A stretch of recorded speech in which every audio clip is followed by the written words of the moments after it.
করবেন। আমি আবার হয়তো ভুলে যেতে পারেন, 5টা জিকির আপনারা শুইতে গিয়ে করবেন, এটা ভুলবেন না। মৃত্যুর আগ পর্যন্ত আপনি পানি ছাড়া যেভাবে বাঁচতে পারেন না, খাবার গ্রহণ ছাড়া আপনি কি বলে আপনার স্ট্যামিনা ঠিক থাকে না, আপনি অসুস্থ হলে যেমনি ভাবে সুস্থতার জন্য ঔষধ বা মেডিসিনের দ্বারস্থ হন কিংবা কোনো বিজ্ঞ চিকিৎসকের কাছে যান, ঠিক তেমনি ভাবে আপনি প্রতিদিন ঘুমোতে যাওয়ার আগে, চোখ দুটি বন্ধ হওয়ার আগে 5টা আমলের কথা ভুলবেন না। 5টা জিকির সবাই পারেন।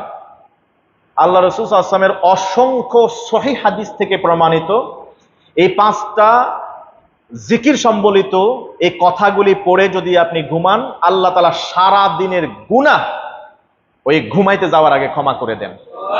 যদি সেই গুনাহটা শিরকের গুনাহ না হয়, যদি সেই গুনাহটা হক্কুল ইবাদ বা বান্দার হক নষ্ট করা না হয়, যদি সেই গুনাহটা কি বলা হয় কবিরা গুনাহ না হয়, আল্লাহ তাআলা এই ছোট ছোট 5টা আমলের কারণে ঘুমোতে যাওয়ার আগে সব গুনাহ ক্ষমা করে দেন। সুবহানাল্লাহ, আলহামদুলিল্লাহ, লা ইলাহা ইল্লাল্লাহ, আল্লাহু আকবার, লা হাওলা ওয়ালা কুওয়াতা ইল্লা বিল্লাহ, সুবহানাল্লাহ, আলহামদুলিল্লাহ, লা ইলাহা ইল্লাল্লাহ, আল্লাহু আকবার, লা হাওলা ওয়ালা কুওয়াতা ইল্লা বিল্লাহ। সর্বোচ্চ 100 বার, নিচে যতবার পারেন আপনি।